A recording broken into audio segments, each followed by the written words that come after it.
Hi everyone, I'm Dr. Sharif Muhammad. Today I'm going to talk about something very interesting. This is about the Kerala paradox. We all know Kerala is outperforming all other states and union territories in India in terms of healthcare performance indicators such as child mortality rate, infant mortality rate, maternal mortality rate, or the life expectancy at birth, etc.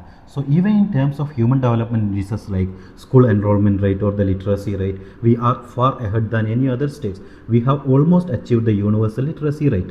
Have you ever thought of why this is happening or how this is happening under the same macroeconomic umbrella? To understand this, we need to dig into the history. Also, we need to explore the politics behind it. So, let's talk about the history and politics behind the Kerala public healthcare system.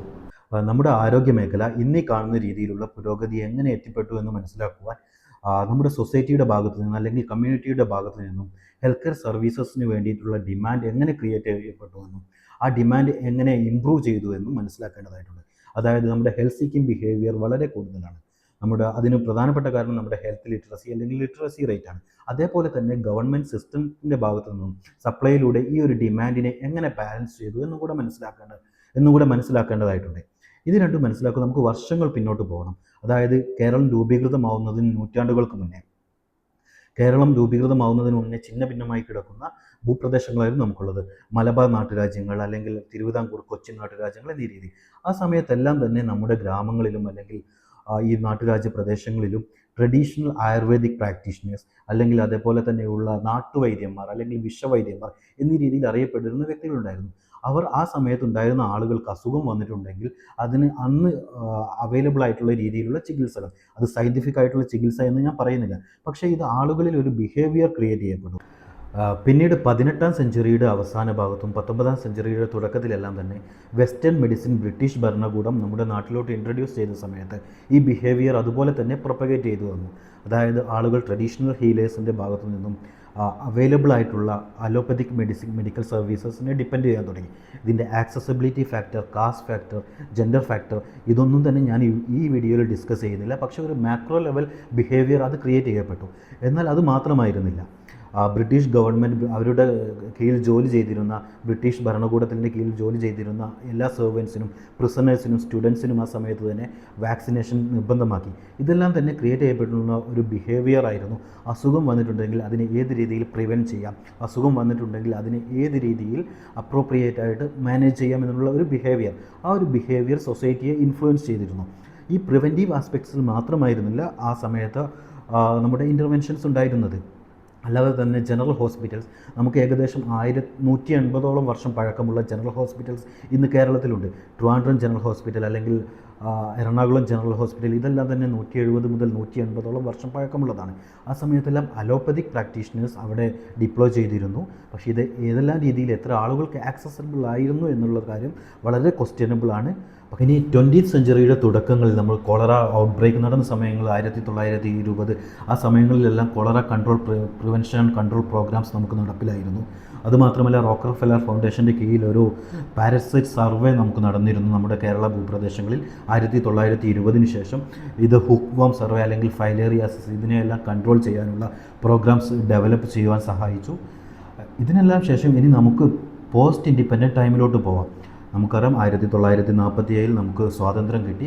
Keralam രൂപീകൃതമായത് 1956 ഈ 1956 ശേഷം കേരളത്തിൽ നടന്ന ചില policy റീഫോർമേഷൻസ്, ചില നിയമങ്ങൾ, അതെല്ലാം തന്നെ നമ്മുടെ ഇൻഫ്രാസ്ട്രക്ചറൽ ഡെവലപ്മെൻറ്റിനെയും അതുപോലെ തന്നെ നമ്മുടെ സപ്ലൈ സൈഡിനെ സ്ട്രെങ്തൻ ചെയ്യുവാനും വളരെയധികം സ്വാധീനിച്ചു.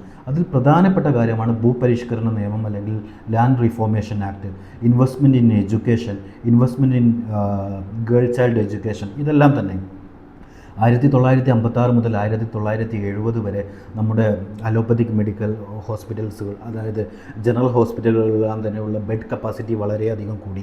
അന്നുണ്ടായിരുന്ന EMS ഗവൺമെൻറ്റിൻ്റെ ഭാഗമായി നടന്നുള്ള ലാൻഡ് റിഫോർമേഷൻ ആക്ട് അല്ലെങ്കിൽ പോളിസി ചേഞ്ചസ്, ഇതെല്ലാം തന്നെ വളരെ രീതിയിൽ അന്നുള്ള സമൂഹത്തെ എംപവർ ചെയ്തു.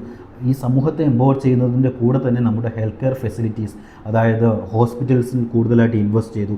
1980 വരെ നടന്നിട്ടുള്ള ഈ ഒരു പോളിസി ചേഞ്ചസും അല്ലെങ്കിൽ പോളിസി റിഫോർമേഷനും നമ്മുടെ സപ്ലൈ സൈഡ് സ്ട്രെങ്തൻ ചെയ്യാനും അതോടുകൂടെ തന്നെ ഡിമാൻഡ് സൈഡിൽ നിന്നും കൂടുതൽ അവബോധം സൃഷ്ടിക്കുവാനും വളരെയധികം ഹെൽപ്പ് ചെയ്തു എന്നുകൂടെ തന്നെ പറയണം. റിഫോർമേഷൻ ആക്ടിലൂടെ ആളുകൾക്ക് ഭൂമി പതിക്കപ്പെട്ടു നൽകുകയും ഫിനാൻഷ്യലി ഇൻഡിപെൻഡൻ്റ് ആയിട്ടുള്ള അല്ലെങ്കിൽ ഫിനാൻഷ്യലി എംപവേർഡ് ആയിട്ടുള്ള പ്രൊപ്പോർഷൻ ഓഫ് സൊസൈറ്റി കൂടുകയും ചെയ്തു. എന്നാൽ ലാൻഡ് റീഫോർമേഷൻ ആക്ടിൻ്റെ ആക്ച്വൽ ബെനിഫിഷ്യറീസ് ആരാണെന്നുള്ള കാര്യം വളരെ ഡിബേറ്റബിൾ ആണ്. ബട്ട് സ്റ്റിൽ ഒരു മാക്രോ ലെവൽ ഇൻഫ്ലുവൻസ് അത് ചെയ്തിരുന്നു.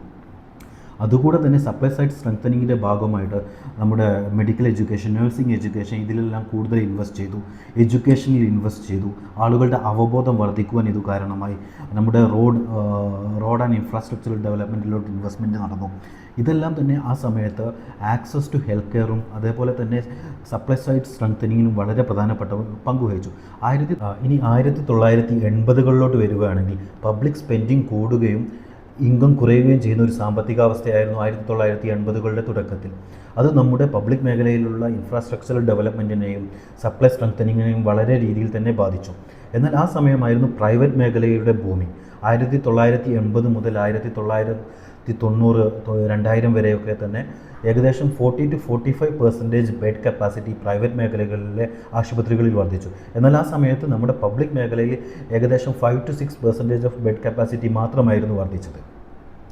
എന്നാൽ ഇതൊരു പാരലൽ എക്കണോമി അല്ലെങ്കിൽ ഒരു പാരലൽ ഹെൽത്ത് കെയർ സെക്ടറിനെ ആ സമയത്ത് ക്രിയേറ്റ് ചെയ്യപ്പെടാൻ വേണ്ടിയിട്ട് സഹായിച്ചിരുന്നു. അതായത് ഈക്വലി ഇമ്പോർട്ടൻ്റ് ആയ നമ്മുടെ മേഖലയെ നമുക്കറിയാം, നമുക്ക് പബ്ലിക് മേഖലയും സ്ട്രോങ് ആണ്, അതേപോലെ തന്നെ പ്രൈവറ്റ് മേഖലയും സ്ട്രോങ് ആണ്. എന്നാൽ ആ സമയത്ത് 1980 മുതൽ 2000 വരെ ആയിരുന്നു ആ സമയത്തുള്ള ഈ ഒരു എക്കണോമിക് ടെൻഷനായിരുന്നു പ്രൈവറ്റ് മേഖലയെ കൂടുതലായിട്ട് തന്നെ ഈ ഒരു ഹെൽത്ത് കെയർ മേഖലയിൽ ഇൻവെസ്റ്റ് ചെയ്യാൻ വേണ്ടി സ്വാധീനിച്ചിരുന്നത്.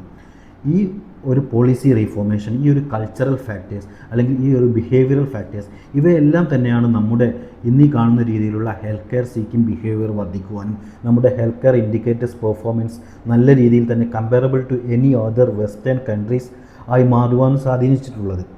അതുകൊണ്ട് തന്നെ നമ്മുടെ ഹിസ്റ്ററിയെയും പൊളിറ്റിക്സും ഈ ഒരു പബ്ലിക് ഹെൽത്ത് മേഖലയിൽ ഏതെല്ലാം രീതിയിൽ സ്വാധീനം ചെലുത്തുന്നു എന്ന് നമ്മൾ മനസ്സിലാക്കേണ്ടത് വളരെ ഇമ്പോർട്ടൻ്റ് ആയിട്ടുള്ള കാര്യം. Now I am going to explain why did I call it as a Kerala paradox. We all know we are having 36 administration units including 28 states and 8 union territories, but we are performing far better than any other states.